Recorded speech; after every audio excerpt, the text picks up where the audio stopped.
പലതരത്തിലുള്ള വീഡിയോസുകൾ ഓളിവിടെ ചെയ്തു നോക്കി, മോട്ടിവേഷനും ട്രാവലിങ്ങും അതും ഇതെല്ലാം നമ്മൾ ചെയ്തു നോക്കിയിട്ട് അവസാനത്തില് അവൾക്ക് മനസ്സിലായി ഇത് ചെയ്തിട്ടൊന്നും കാര്യമില്ല, ഇനി ട്രെൻഡിനൊപ്പം നീങ്ങിയാലാണ് ഇനി കാര്യമുള്ളൂ എന്നുള്ള ലക്ഷ്യത്തോട് കൂടിയിട്ട് ബസ്സിൽ കയറിയതായിട്ടുള്ള ഒരു മനുഷ്യൻ എന്ത് ചെയ്തേ, വെറുതെ ഇല്ലാത്ത കാര്യങ്ങൾ ആ ഒരു വ്യക്തിയുടെ തലയിലേക്ക് കുത്തിപ്പറിച്ച് ഇട്ടിട്ട് അവൾ എന്ത് ചെയ്തേ, ഒന്നാണ്ട് വൈറലായി. അവള് ജീവിതത്തിൽ പോലും അവള് വിചാരിച്ച് കാണൂല ഞാൻ ഇജാതി ഒരു വൈറലേ ഞാനാവുമെന്ന് അവള് ഒരിക്കലും ഇവിടെ വിചാരിച്ചില്ല.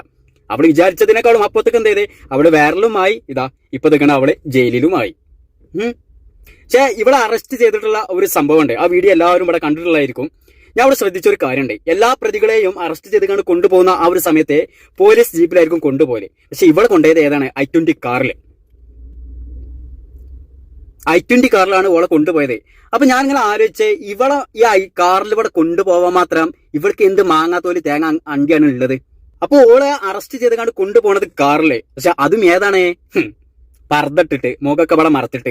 കണ്ടാ വിചാരിച്ചു ഓള് സ്വർഗത്ത് നിന്ന് ഇറങ്ങി വരുന്നതാണ് എന്നുള്ളത്. അക്കോലത്തിലാണ് ഓളെ ഇവിടെ കൊണ്ടുപോകുന്നത്. എന്റെ ചോദ്യം എപ്പോഴും അതാണ്, ഓളെ എന്തിനാണ് ഈ കാറിൽ കൊണ്ടുപോയത്, പോലീസ് ജീപ്പിൽ കൊണ്ടുപോവാതെ? പിന്നെ എന്തിനാണ് ഓള് പർദ്ദ ഇവിടെ യൂസ് ചെയ്തത്? എന്തിനാണ്?